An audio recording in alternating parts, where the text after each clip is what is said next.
La Universidad Autónoma del Estado de Hidalgo, su patronato universitario a través de la División de Extensión de la Cultura, le dan la más cordial bienvenida a la edición 33 de la Feria Universitaria del Libro 2020 en su modalidad virtual.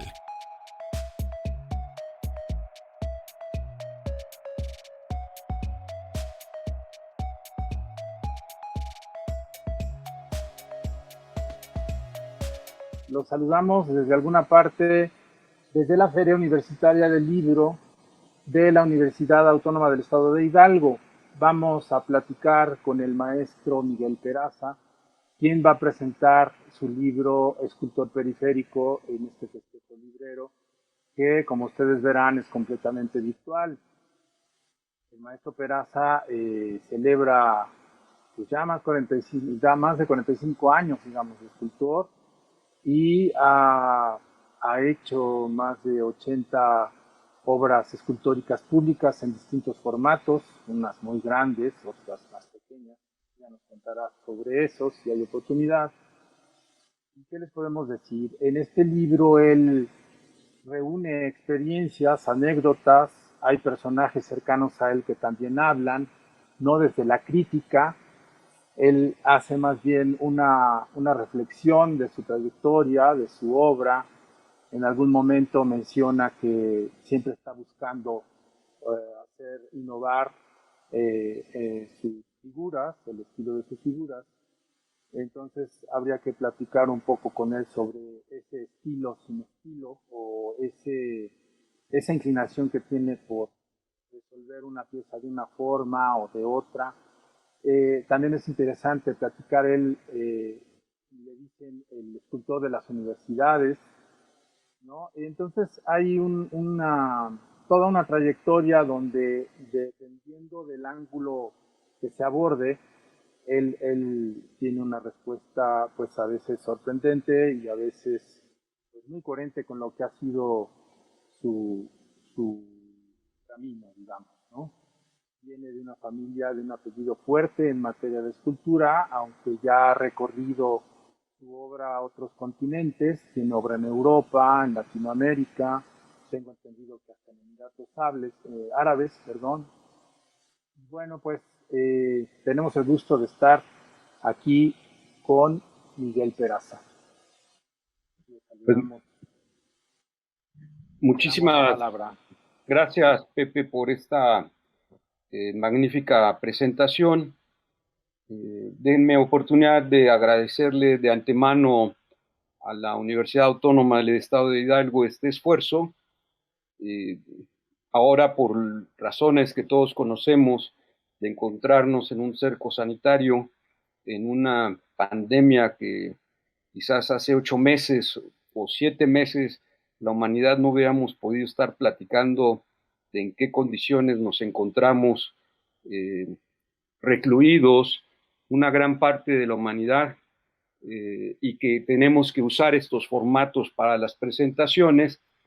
Pues por un lado, la tecnología nos permite estar en diferentes partes del mundo y hacer estas presentaciones o tener reuniones virtuales, pero por otro lado nos está recordando permanentemente la importancia de encontrarnos en un filo tan importante de la salud de la humanidad y qué cosas debemos hacer para cuidarnos o de qué manera la podemos combatir. Y presentar por primera vez una feria tan importante como es la FUL, la Feria Universitaria del Libro del Estado de Hidalgo, pues habrá que descubrir cuáles serán estos resultados o estas posibles alternativas que nos ofrezcan estos medios y no poder a veces tener en la mano los libros, el esfuerzo editorial de todo lo que implica la cultura del libro y que esta viene desde la revolución del propio Gutenberg, ¿no? Y que ahora pues no sé qué le pasaría a Gutenberg si nos viera presentando los libros de manera virtual, ¿no? No sé si sería feliz o cuál sería su emoción o su sentimiento. Pero efectivamente he tenido la oportunidad, se suspendió todo el trabajo por la pandemia, pero fui invitado a la feria a la Feria Internacional de Guadalajara para la presentación y estuve también por última vez de manera presencial en la Feria de Minería, en la Feria de la UNAM, y ahora estamos en esta importantísima feria universitaria del estado de Hidalgo. Y esto ha sido un esfuerzo editorial que partió del director Rubén Mendieta de Editorial Delirio, que me decía que no había que dejar pasar estos 45 años, que había que dejar algún testimonio. Yo le contesté que en primera instancia yo no hubiera pensado nunca en una autobiografía, sino más bien un poco en cómo ayudar a través de la lectura, de la parte escrita, porque realmente uno como escultor, como artista plástico, pues prefiere mostrar la obra para que el otro lea, aprenda, sensibilice, que hacerlo a través de otra disciplina tan importante como es la literatura, pero que sin embargo lo vimos necesario redoblar este esfuerzo con el ánimo de acercar a mayor número de personas, sobre todo gente joven, que siempre un poco su inquietud es a qué se dedica un artista plástico, de qué vivimos, cuál es nuestra capacidad para sobrevivir de las obras de arte, pero qué pasa en medio de todo esto. Entonces, una parte importante del primer capítulo, pues se lo dedico a hacer una recopilación de cuáles son estas experiencias dentro de la técnica, cómo funcionan cada una de estas técnicas y de alguna manera que esto nos ayude a acercarnos a poder leer de mejor manera las obras de arte, ¿no? Digo, es muy importante porque a veces, por ejemplo, uno puede ver las imágenes de la Estatua de la Libertad, que es una escultura de casi 100 metros de altura, como también lo es el Cristo del Corcovado en Brasil, pero sin embargo estamos viendo dos obras de completa y distante manufactura. La Estatua de la Libertad está trabajada en repujado en cobre, no lleva procesos de fundición y la manera de unirla es a través de un machimbrado con remaches de cobre también y sostenida por una inmensa estructura que diseñó Eiffel para el escultor Bartholdi.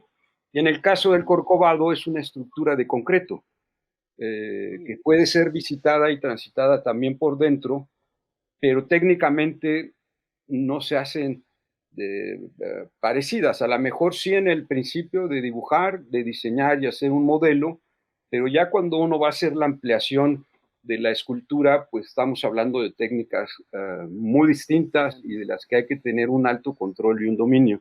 Entonces, esta primera parte del capítulo un poco es explicar desde mi propia imaginación cómo creo que comenzaron los primeros procesos de fundición en el hombre primigenio, en el hombre primitivo, en las primeras sociedades, cuando aún el hombre, el antecedente de nosotros, los abuelos, los ancestros, pues ni siquiera eran sedentarios y fueron descubriendo técnicas y materiales que le permitieron, por un lado, crear herramientas, utensilios que le ayudaran a sobrevivir mejor, y por otro lado, con el tiempo, cómo estas técnicas y estas propias herramientas se fueron creando y perfeccionando hasta dominar técnicas como la de la fundición, que es muy, muy antigua, y es cuando nos encontramos una escultura de bronce pública, pues esa viene de técnicas muy, muy antiguas. Entonces, este capítulo es un poco introducir y ayudarnos a través de la imaginación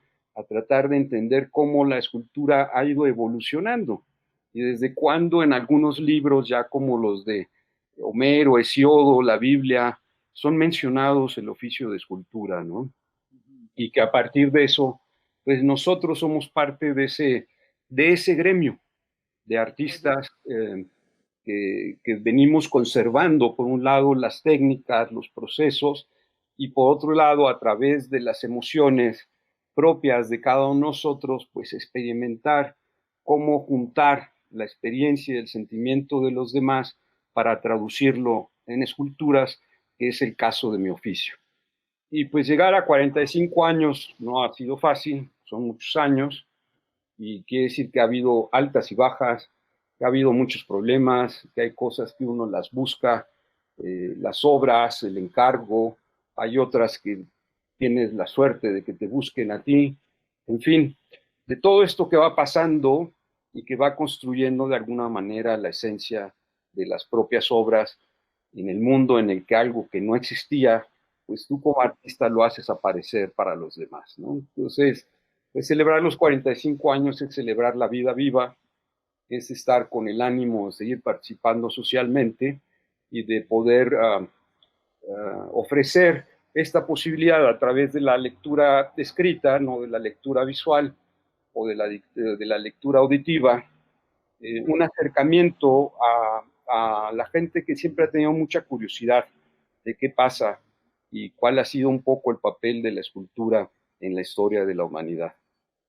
Sobre eso, tienes obras monumentales, tienes obras muy grandes, y estaba pensando en el tiempo en el que te tardas en preparar una obra, porque como todo el mundo sabe o se imagina, hacer una obra escultórica pues, de mediano o gran tamaño resulta un trabajo de un equipo. Tú has trabajado vidrio, metal, madera, desperdicio, también en distintos metales, ¿no? Pero me llama la atención esto que decías antes de, pues no es fácil hacer el Corcovado o la otra obra que mencionaste, pero en las que tú has hecho, por encargo o no, ¿qué tanto te tardas? O sea, me gusta esto, le voy a agregar acá, le voy a agregar allá. ¿Cómo es la cocina de tus obras? Pues esta parte es maravillosa porque tiene que ver precisamente con la elaboración. Y la primera etapa es la idea, que es lo que nos sucede a cualquier creador, a un científico, a un investigador, a un hombre que está en su oficina, y lo primero que tiene que resolver es la idea. La idea en general, un artista lo que hace o lo que hacemos es que esa idea la plasmas, la dibujas, y no necesariamente el dibujo lo bajas matéricamente a una hoja de papel. El dibujo lo puedes traer en la cabeza por mucho tiempo y como si fuera una especie de caricatura lo puedes ir moviendo. El problema es que no lo pierdas en la memoria, que no se te olvide. Entonces, cuando ya comienza a suceder eso, sí es mejor que lo bajes a algún dibujo, con un grafito, con algún color o con algún plumón y lo bajes y lo expreses para que la idea ahí permanezca y no se olvide. Pero ese dibujo es el principio que viene de tu idea, de tu imaginación y que te va a ayudar a resolver desde pequeños formatos hasta formatos muy, muy grandes, a los que en general les llamamos monumentos, ¿no? Obras grandes, monumentales. La elaboración de una escultura y otra depende de las técnicas que utilices y depende de qué es lo que tú quieras decir con cada una de las obras, te va a ayudar los materiales para poderlo expresar. Pensando un poco en la literatura, pues el escritor tiene la capacidad de escribir o un poema, o un ensayo, o una novela, o un cuento. En el caso de la música, pues a lo mejor escribes una fuga o una sonata o una canción, porque son las herramientas que a partir de un código, que son las notas, puedes trabajar. En la escultura, las notas o el alfabeto con el que trabajas es los materiales. Y estos materiales, depende de cómo los mezcles, serán técnicamente. Y eso te va a determinar tiempos.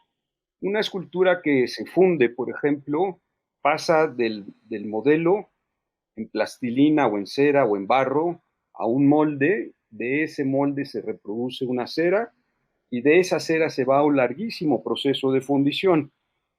Y una vez que sale de la fundición, tú tienes todavía que terminarlo, darle los acabados y el color que va a adquirir el bronce, si es verde, es azul, pues se lo darán los nitratos, ¿no? Las bases químicas. Entonces, las esculturas en metal, en bronce en particular, no son pintadas, sino son patinadas. La obra se patina. Pero cuando tú hablas de hacer una escultura de 10 o 15 metros en bronce, es posible que estés hablando de un proceso de entre 2 o 3 o 4 años. Digo, nuevamente usando el ejemplo de otros colegas de otro momento de la historia, Tolsá tardó en hacer el Carlos IV, el famoso caballito, 12 años. Entre que comenzó y lo dibujó, lo concibió y hasta que lo vio develado en la Plaza de Armas en 1805 pasaron 12 años. La Estatua de la Libertad también por ahí se ha haber llevado como unos 15, 18 años y no llegó a tiempo para celebrar el primer centenario de la independencia de los Estados Unidos. Digo, dependiendo de estos formatos. Ahora, si trabajas, por ejemplo, a la técnica de soldadura, pues puedes irte un poco más rápido porque vas estructurando sobre la marcha, ¿no? Ya tienes el modelo, tienes la maqueta y entonces lo que sigue es inmediatamente estructurar y sobre esa estructura vas trabajando. Pero si, por ejemplo, vas a trabajar en repujados para forrar una pieza, te puedes llevar años. Y si mezclas materiales como pudiera ser el fierro, la madera, el bronce, el cristal, piedras, rocas naturales, tienes que pensar en los ensambles, en cómo vas a combinar una con la otra, y también tienes que calcular el tiempo que va a resistir un material junto al otro material. Porque no es lo mismo cómo trabaja una piedra a cómo trabaja un fierro al carbón o un acero inoxidable que a lo mejor va a durar siglos y siglos contra un cristal que a lo mejor se va a deteriorar con las décadas. Todo eso lo tienes que ir midiendo, pero eso se ha hecho toda la vida. Fidias, cuando creó el Partenón por encargo de Pericles, cuando hizo a Palas Atenea, la trabajó con distintos materiales. Juntó marfil, juntó mármol, juntó oro, para poder representar a la diosa que había protegido a los atenienses durante todas las guerras con los espartanos, y fue una mezcla de materiales. Entonces esto ha venido sucediendo a lo largo de la historia de la humanidad. En mi caso, pues hay esculturas que me han podido llevar 1 año, 2 años, 5 años, o a lo mejor he podido resolver en 3 o en 4 meses porque ya tengo muy claro el concepto de qué es lo que hay que hacer y cómo resolverlo. Pero en general las obras públicas, las obras de gran formato, se llevan años. Estamos hablando de años. Tengo la idea entonces de que para un escultor como tú, o en general, vamos, después de lo que estás comentando, pues como que la prisa sería un problema, ¿no? Hay que ser muy paciente y hay que tener muy claro lo que quieres hacer, digamos, por el proceso que me estás comentando. Como verán quienes nos están escuchando y viendo, Peraza es un espíritu incansable, perdónenme, que no ha dejado la función del metal, los tamaños, etcétera. Te dicen el escultor de las universidades, Miguel. Cuéntanos un poco de eso. Bueno, esta parte es un honor, es un título que a pulso me lo he ganado porque he dedicado gran parte de estos 45 años, por lo menos más de los últimos 30, a los procesos educativos. Siempre he considerado que las artes, cualquiera que sea esta en su división, sea la música, sea la literatura, sea el teatro, la danza, la pintura o cual fuera esta, siempre deben estar cerca de la gente que está en preparación. Y desgraciadamente nuestro país económicamente tiene tantos problemas que a veces nuestro pueblo, nuestra gente no tiene oportunidad de acercarse a las obras, no tiene oportunidad de vivir en su casa con obras de arte.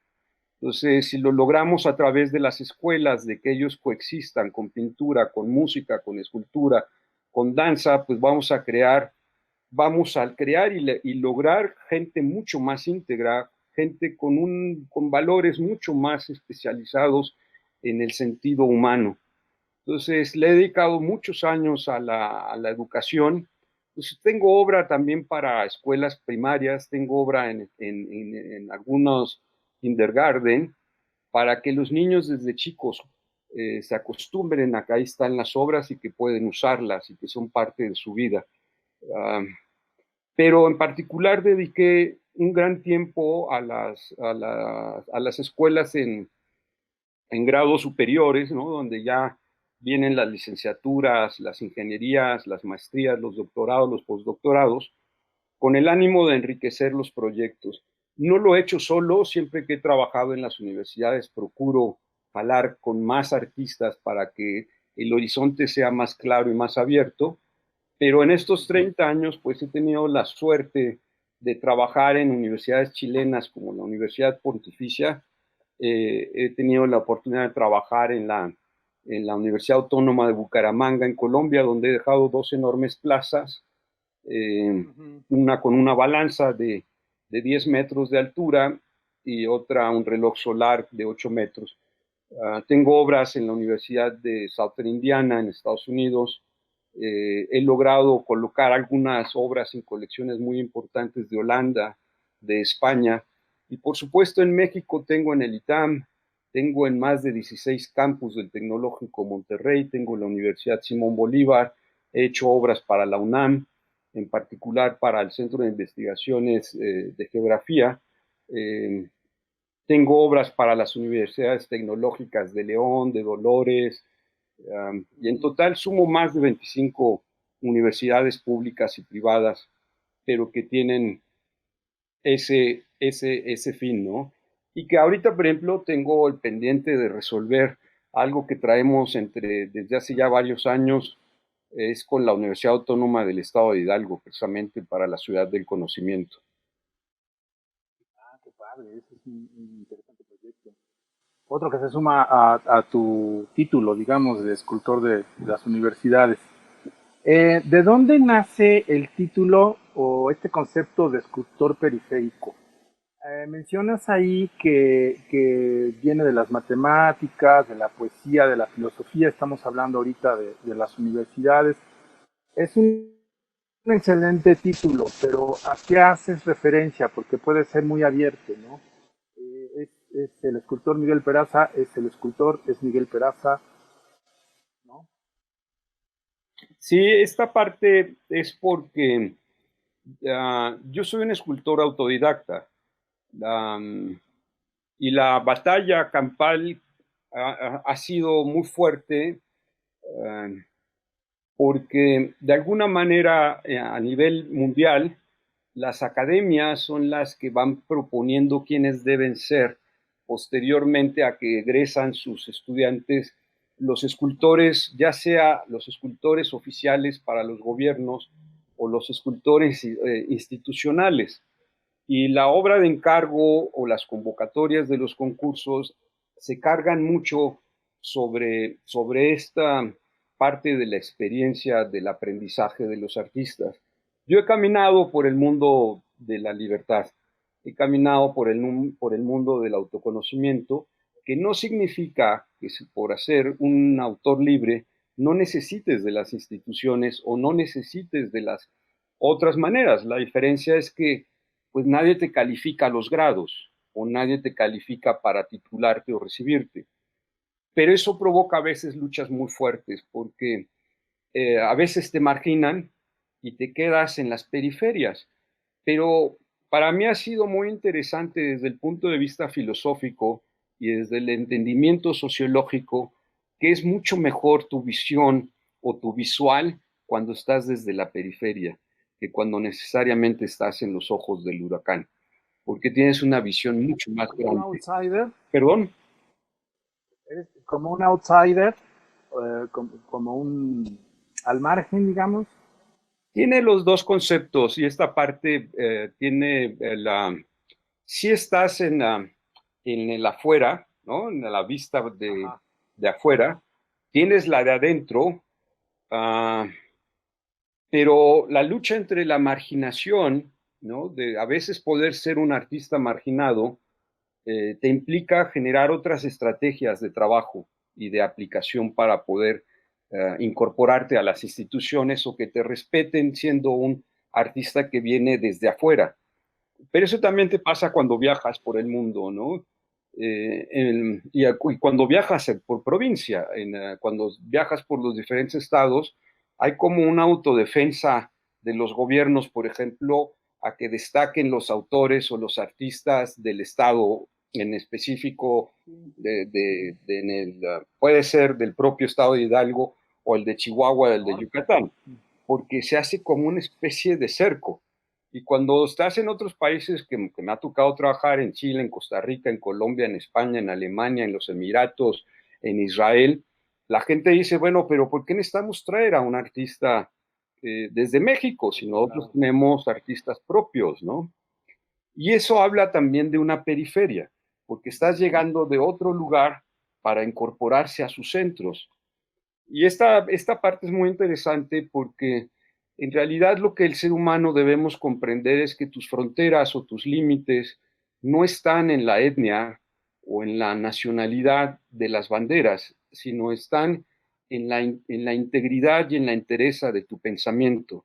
Y cuando estás preocupado por el ser humano, sin importarte cuál sea su etnia, cuál sea su origen, cuál sea esta parte que nos puede hacer tanto daño a los seres humanos, que es la división. Y cuando alcanzas realmente a comprender, y más ahora, por ejemplo, frente a una pandemia planetaria, que ahora sí estamos entendiendo que es una aldea global, que es un solo planeta el que tenemos. Entonces, que como artista no te vas a negar, si tú eres chino, a escuchar a Beethoven, porque digas, no, pues es un alemán que fue de la Alemania y no queremos saber nada de Alemania, entonces no escucho a Beethoven o no escucho la música de los Rolling Stones porque son europeos. No, bueno, o sea, es marginarte. Entonces, lo de periférico tiene que ver con esas automarginaciones que uno mismo se puede poner o que los otros creen que pueden poner porque no estás adentro. Pero cuando tienes esta visión periférica, eres un hombre mucho más claro porque tu horizonte es mucho más amplio, es mucho más poderoso visualmente y también en términos de conciencia. Hay algo muy intenso que está sucediendo también respecto a eso, sobre las consignas de la actualidad, por ejemplo, en el caso de las mujeres. Alguna vez lo platicamos. Y hay esculturas que están tumbando. Hay ¿no? Que significan una cosa. Y hay exageraciones también como en Argentina, que una estudiosa de sus canciones y de su vida decía, no, pues ya no lo consideren el símbolo pues del tango, ¿no? Por una serie de cosas que dices. Entonces, de pronto es como condenar de más o restituir la cultura, digamos, de otra manera, ¿no? Hay una En el parte, caso de tus esculturas, uh-huh. Sí, sí. hay una parte que está de nuestra humanidad muy lastimada, muy lastimada. Y que el siglo XX abrió una caja muy grande y que no sería estrictamente la caja de Pandora, sino más bien en el sentido figurado de que se abrió un, un concepto evolutivo de lo que debe ser la igualdad y que no cuadra estrictamente con la igualdad de la Revolución Francesa, porque esa era más tendiente a la igualdad económica, a la igualdad social de desarrollo, y esta igualdad de la que habla el siglo XX es de la igualdad de ser humano. Y yo creo que hay luchas que están un poco desvirtuadas cuando las tratamos de encajonar a si son luchas por los géneros a través del reconocimiento sexual o de las preferencias sexuales, cuando en el fondo lo que se está peleando es la igualdad de ser un ser humano con los mismos derechos de desarrollo, de trabajo, de libertad, de derecho a la familia, de derecho a la amistad, de derecho de cultura, de derecho de educación, de derecho de salud, para poder crear una sociedad más digna y más justa. Pero cuando se radicalizan los movimientos y no tienen esa claridad de lucha, tienden a buscar a través de la violencia los cambios más fuertes, ¿no? Ahorita estamos viviendo por problemas de racismo en Estados Unidos, que los grupos antirracistas pues quieren tirar las esculturas de Washington, en la ciudad de Washington, amén de también la de Washington, ¿no?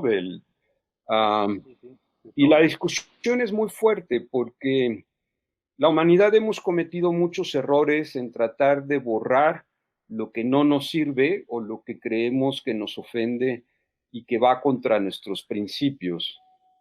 Y cuando borramos renglones de la historia, la humanidad pierde memoria, pierde una parte esencial que son sus recuerdos. Y hay recuerdos, En el caso de tus, sí, hay recuerdos que te pueden lastimar, perdón. pero hay que ver cuáles recuerdos habría que destruir, si hay que destruirlos todos, o cambiarlos, o reubicarlos, o replantearlos para crear otra atmósfera y que no se perdiera la memoria. Esa es la parte que me parece muy peligrosa. En el caso de tus esculturas, ¿ha sucedido algo que se asemeje a esto? Que alguien pretenda significarlas de algo que pues le agredió o alguna situación por el estilo. Mira, recientemente me acaban de vandalizar una escultura en Paseo de la Reforma, El hombre del portafolio, y en particular me han escrito intelectuales, artistas de otras regiones del mundo. Uno de ellos es Enzo, un sociólogo italiano muy importante, porque él sí, por ejemplo, está a favor de que se tiren y se derrumben las esculturas de Washington, porque verdaderamente lastiman a las etnias que vienen del mundo afroamericano, ¿no? Y dice que se destruyan, pero en la tuya sí hay que protegerla porque no lastima a nadie, ¿no? Entonces digo, pero qué difícil, ¿no? Porque de alguna manera esta sí se apoya, pero las otras hay que deshacerlas. Um, y esta vandalización a mí me parece que es importante distinguir cuando la manifestación es un recurso propio de toda sociedad y es súper válido manifestarse, y cuando la manifestación se violenta y vandaliza, destruyendo patrimonio social. Yo creo que esa distancia debe ser muy, muy cuidada. Y estas vandalizaciones, como lo que me ha sucedido con mi escultura en Paseo de la Reforma, en donde todavía las autoridades a 3 meses de distancia no han tomado ningún papel ni ninguna respuesta, habla de diferentes problemas de conducta y de entendimiento social. Pero sí es muy importante entender y distinguir que no debemos destruir la memoria, porque atentar contra la memoria es como negar a tus padres. Quien niega a sus padres se niega a sí mismo, porque entonces no tienes origen, no tienes principio. Cuando tú niegas tu pasado y niegas tu historia, pues no tienes construcción espiritual, no tienes construcción de conciencia. Entonces, estas partes, más allá de lo que la gente pudiera pensar que para mí fuera un capricho que se reponga y se restaure la escultura, a mí lo que me parece que es importante, que no debemos dejar de lado ni dejar de defender, que la memoria social, que la memoria histórica debe ser preservada, porque es una responsabilidad que tiene que ver con los que estamos vivos y que nosotros tenemos que aprender a ser como el hombre de las cavernas, que dejó plasmada su huella en la caverna y nos permitió saber que tenemos ancestros, y que a partir de eso se ha hecho antropología, historia y muchos fenómenos, pues que no debemos dejar que se destruyan las cosas por caprichos o por malos entendidos que se traducen en violencia social y que no tienen un sentido pragmático verdadero, histórico, por el cual lo debas hacer. Ok, esto lo vas a tratar en la charla, que vas a tener una charla además de la presentación de Escultor Periférico, ¿no? Que se llama La destrucción del capital cultural. Estos temas tienen que ver un poco con esto. Sí, por supuesto, es que el concepto de capital cultural tiene que ver eh, con todo lo que el humano construye. Está el capital económico, está el capital social, está el capital de salud, pero uno de las divisiones del capital como acumulación y como preservación es el capital cultural. Pero ahí hay que partir desde los principios más generales de la cultura hasta las particularidades esenciales de cada uno de los elementos que construyen la cultura humana y de por qué este capital, que es un concepto que se acuña en el siglo XX, cómo influye y cómo se determina la herencia del ser humano y que no necesariamente es la herencia de padres a hijos, sino es la herencia del pensamiento, la herencia del conocimiento. Y que hay ciertas áreas de la humanidad que nos dedicamos a la transmisión y a la herencia del conocimiento. Y esa herramienta es una de las más importantes para cualquier generación viva y para las generaciones venideras poder usar ese conocimiento. Y ese conocimiento se transmite a través de los patrimonios o de los capitales culturales. Entonces, cómo deben ser preservados y cómo deben ser entendidos es muy importante, porque a veces pensamos que la herencia es la obligación de cada uno de nosotros como seres humanos hacia nuestras familias, hacia nuestros congéneres, hacia nuestra descendencia. Pero realmente el capital cultural tiene que ver más bien con la esencia espiritual de lo que es el conocimiento y de cómo se transmite el conocimiento al resto de los seres humanos con una enorme carga de responsabilidad y de conciencia social, de conciencia cívica, que le permite a los otros, pues, tener un planeta, ¿no? Nosotros mismos estamos perdiendo el planeta porque dentro de estas luchas del capital no se ha sabido cómo darle seguimiento y entonces a través de la ecología el maltrato al planeta pues, nos va haciendo perder las batallas.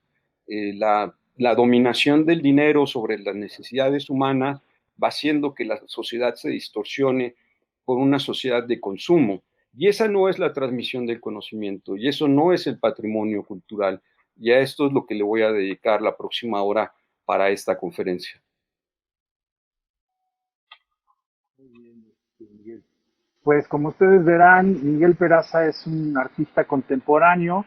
A mí me parece que tiene un espíritu romántico, medieval. No sé tú qué opines. Y bueno, pues esperamos que tengas mucha suerte, muchas vistas con tu libro, Escultor Periférico, que a mí me parece un asomo interior a todos estos años que reúnes ahí, digamos, celebras. Llama la atención algo, son 45 y por lo general pues celebran los 10, los 20, los 30 y tú lo celebras, digamos, si va más allá de la celebración, pues, pero son 45, 50, ¿no?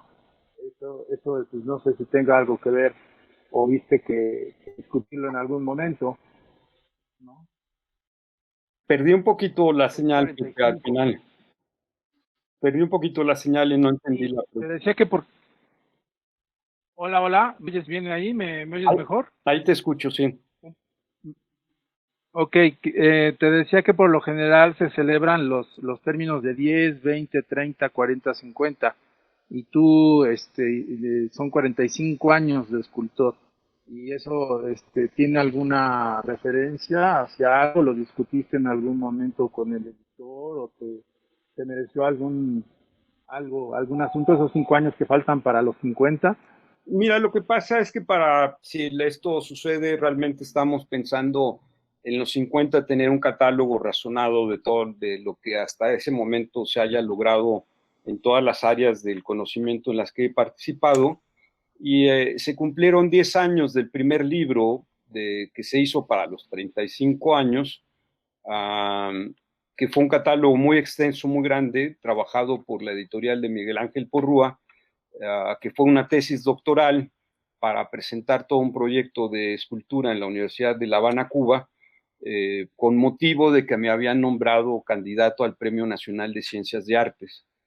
Entonces se organizó una oficina muy grande por parte del TEC de Monterrey, del ITAM y de la Universidad de León para organizar esos archivos.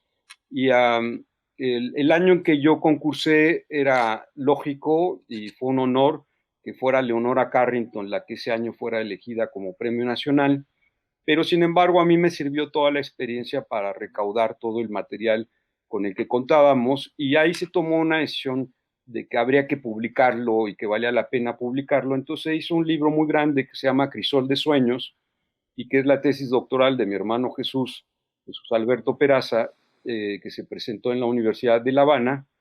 Y pues entonces ya eran 10 años que no se había hecho otra publicación. Entonces gran parte de ese motivo de que ahorita volviera a caer en un 45 aniversario es porque ya habían pasado 10 años de la otra publicación. Entonces realmente fue un poco curioso. Pero ojalá que la gente del público que nos está escuchando se dé la oportunidad de hojearlo, porque un libro guardado es letra muerta, un libro en un estante sin ser leído es letra muerta. Ojalá que se dé la oportunidad del público de echarle un vistazo a este libro, ¿no? A esta portada, que nos ayude la universidad a difundirlo y a distribuirlo.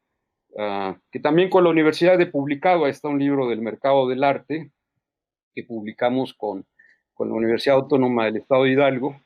Pues la cercanía es mucha, ¿no? Y ojalá que podamos usar estas fuentes y que estemos abiertos a estos cambios por ahora a distancia, y que ya habrá oportunidad de juntarnos en otros auditorios a la manera como la hemos aprendido desde niños, a la manera presencial.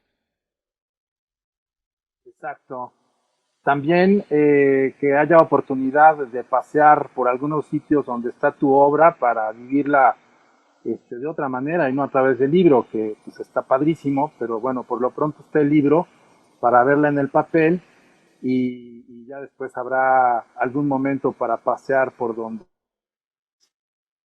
Claro que sí, y ahí están. Pues lo que sí les sirve es para Acabamos, yo creo, digo, y pues los esperamos a todos en el portal de la Feria Universitaria del Libro, y pues un abrazo a todos, un abrazo a Miguel. Gracias, Pepe. Y pues que nos vaya bien a todos, por favor.